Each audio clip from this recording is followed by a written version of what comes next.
حضرت موسیٰ علیہ السلام نے جواب دیا کہ وقت میں اس وقت، مطلب جب موسیٰ علیہ السلام مارے خود ایک فائٹ مارے تھے تو وہ آدمی کی جان نکل گئی تھی نا، اس وقت وہ حرکت کا بیٹھا تھا اور مجھ سے غلطی ہو گئی، یعنی مطلب ایسا سچویشن تھی کہ موسیٰ علیہ السلام کو غصہ کنٹرول نہیں ہوا، وہ ایک فائٹ مارنے کی وجہ سے وہ انسان مر گیا اور مجھ سے وہ غلطی ہوئی، بولے موسیٰ علیہ السلام۔ اس کے بعد موسیٰ علیہ السلام، وہ فرعون نے دیکھے کیا کہا موسیٰ علیہ السلام سے۔ فرعون اس بات کو سن کر لاجواب ہو گیا، مطلب اب لاجواب کو کیا بولتے، بہت ایکسائٹمنٹ ہو گئی اس کو کہ موسیٰ علیہ السلام نے ایسا جواب دیے، وہ سن کر بہت زیادہ خوش ہو گیا اور بات بدل کر پوچھنے لگا تمہارا رب کون ہے۔ یا نوٹ کرنے کی بات ہے، یہاں دیکھیں موسیٰ علیہ السلام نے اس کے پورے اچھے سے جواباں دیے تو انہیں کیا ہوا، لاجواب ہو گیا۔ اس کے بعد بات بدل دی، مطلب دوسری بات میں موسیٰ علیہ السلام کو کھینچنے لگا۔ اس کے بعد پوچھا تمہارا رب کون ہے، موسیٰ علیہ السلام سے پوچھا۔ اور پہلی تو بات میں یہاں پر ایک بات بولنا چاہتی ہوں، جو یہ موسیٰ علیہ السلام کا جو زمانے کا فرعون تھا یہ الگ تھا، اور اس سے پہلے بھی فرعون تھے، یہ موسیٰ علیہ السلام کے زمانے کا بھی فرعون الگ تھا، اس سے پہلے کے بھی فرعون الگ ہے، سب الگ الگ ہے، ایک ہی فرعون نہیں تھا یہ پورے مصر کے کیا بولتے مصر میں۔ موسیٰ علیہ السلام سے پوچھنے لگا تمہارا رب، کوشچن کرنے لگا تمہارا رب کون ہے۔ تو موسیٰ علیہ السلام فرمائے جس نے آسمان اور زمین کو پیدا کیا، جو نہ صرف تمہارے بلکہ تمہارے باپ دادا کو پالنے والا ہے۔ فرعون نے درباریوں سے یہ سنتے کہ فرعون کیا کرا، جیسا موسیٰ علیہ السلام کے آسمان زمین کو پیدا کرنے والا، سارا ہر چیز مخلوق کو پیدا کرنے والا، تمہیں ہی نہیں مجھے ہی نہیں تمہارے باپ داداؤں کو بھی پالنے والا کھلانے والا روزی اللہ سبحانہ تعالیٰ ہے، بولتے کہ سنتے کہ فرعون کو غصہ آ گیا، اور فرعون نے درباریوں سے کہا کہ یہ تو کوئی دیوانہ ہے۔ کیا بولا موسیٰ علیہ السلام کو، ان کے محل کے لوگوں کو، درباریوں کو بولا کہ موسیٰ علیہ السلام مطلب دیوانہ ہے، کوئی دیوانہ ہے یہ بول کے بولا، جو بلکہ بہکی باتیں کرنے لگا۔ اس کو بہت اپنے آپ کو تو وہ خدا مانتا تھا نا فرعون، تو موسیٰ علیہ السلام سے پوچھا تو انہیں سوچا تھا موسیٰ علیہ السلام اس کو بولیں گے نعوذ باللہ، لیکن موسیٰ علیہ السلام رسول اللہ سبحانہ تعالیٰ کی طرف سے بن کر آئے تھے، تو موسیٰ علیہ السلام فرعون کو کہے کہ میرا رب اور تمہارا رب یہ آسمان اور زمین کو پیدا کرنے والا ہے، بلکہ تمام آسمانی اور زمین کے جو چیزیں مخلوقیں ہیں وہ اللہ سبحانہ تعالیٰ ہی پالنے والے ہیں، پیدا کرے ہیں، اللہ تعالیٰ ہی رزق دینے والے۔ تو انہیں فرعون کیا ہوا، ایک دم پہلے تو غصے میں آ کر موسیٰ علیہ السلام کا مذاق اڑانے لگا اور درباریوں سے کہا کہ یہ تو کوئی دیوانہ ہے جو بہکی باتیں کر رہا ہے۔ اس کے بعد دیکھیے موسیٰ علیہ السلام کا ایک سیکنڈ،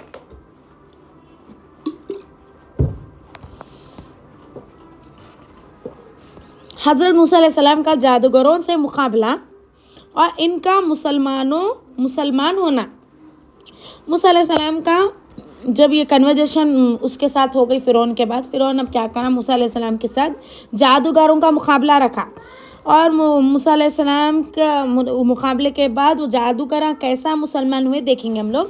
آخر جب وہ ہر طرح سے تنگ ہو گیا تو اس نے تمام ملک میں ڈھنڈورا پیٹایا، بڑے بڑے جادوگروں کو بلوایا اور چار طرف ہر کارے ڈھوا دیا۔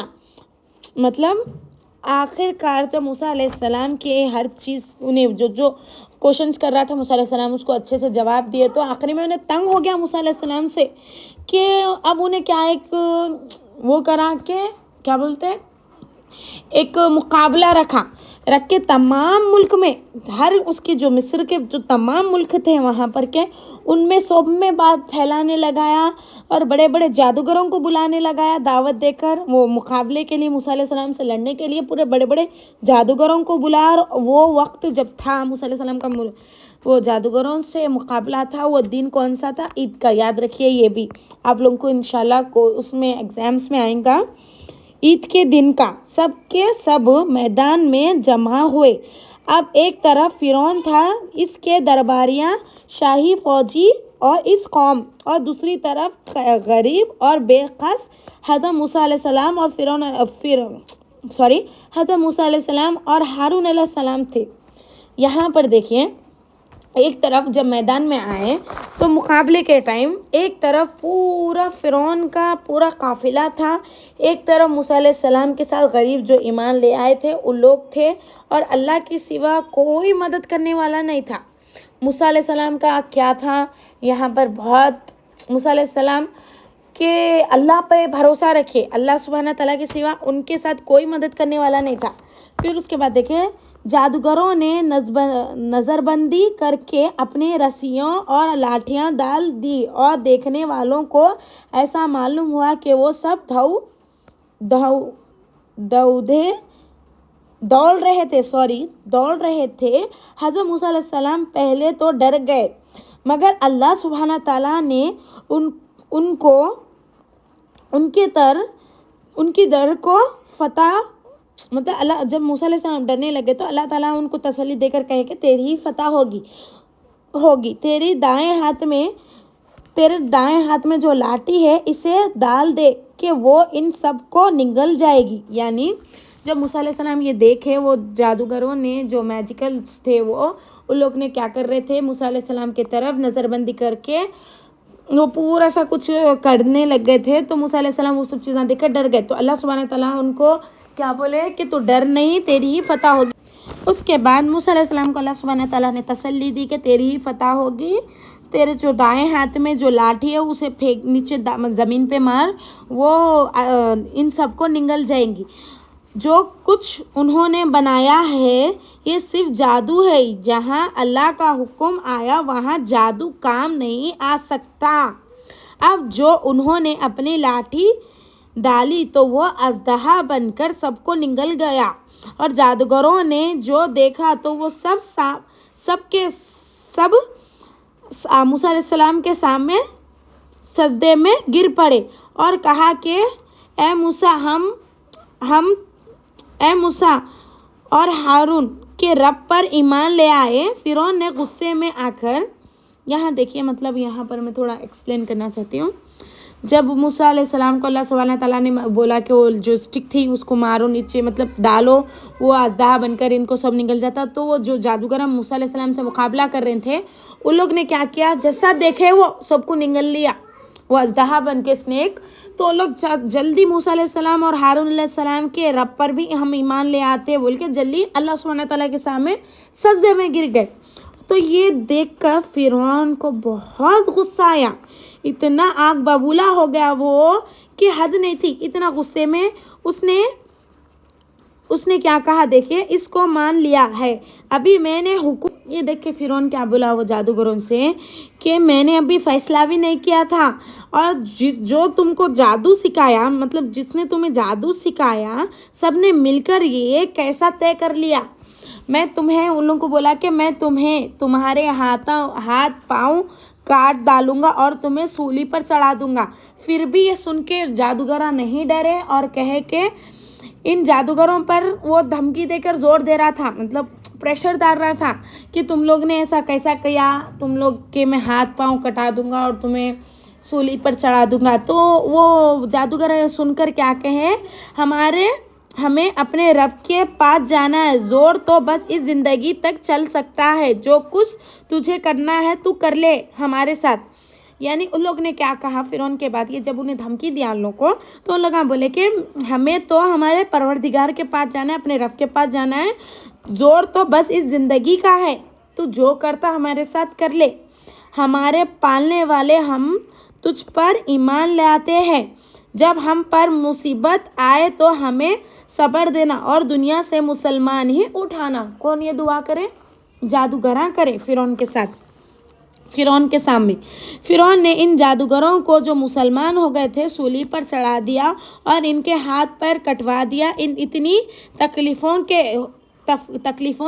کے ہوتے ہوئے بھی وہ ایمان پر قائم رہے۔ سبحان اللہ، دیکھیے کتنی بڑی بات ہے، نوٹ ڈاؤن کرنے کی بات ہے یہاں پر۔ جب فرعون نے جادوگروں کو پہلے تو دھمکی دیا، پھر بھی لوگ نہیں ایمان پہ مضبوطی سے جمے رہے، اللہ سبحانہ تعالیٰ کی رسی مضبوطی سے پکڑ لیے. پھر اس نے فرعون نے کیا کرا، ان جادوگروں کو جو مسلمان ہو گئے ان لوگوں کو سولی پر چڑھا دیا اور ان لوگوں کے اتنے دردناک ہاتھاں کٹایا، اتنا کٹایا. اور فرعون کیا کرتا تھا، جو اس کو نہیں مانتے تھے خدا، تو انہیں گرم آئل میں، تیل میں تلتا تھا، مطلب تلانے لگاتا تھا، وہ آئل میں ڈال کے تلانے لگاتا تھا. اس کے بعد ان لوگ نے ایمان پر قائم رہے، اور اس واقعے کے بعد بھی فرعون کی قوم اللہ تعالیٰ پر ایمان نہیں لائی اور اپنی غرور پر ہی رہی. اللہ تعالیٰ بڑے مہربان ہیں، وہ بار بار اپنے بندوں کو سیدھا راستہ دکھاتے ہیں. بے شک اس کے بعد اللہ پاک فرعون اور اس کی قوم کو ڈرانے کے لیے طرح طرح کے عذاب بھیجتے رہے. کبھی لوگوں کی نصیحت کے لیے قحط ڈال دیا اور پیداوار کی کمی کر دی، مگر جب کبھی ان پر آفت آتی تو یہ کہتے تھے موسیٰ علیہ السلام کے ان کے ساتھیوں کی نصیحت ہے. پھر زیادہ سمجھنے کے لیے ایکسپلین کر کے بولوں گی.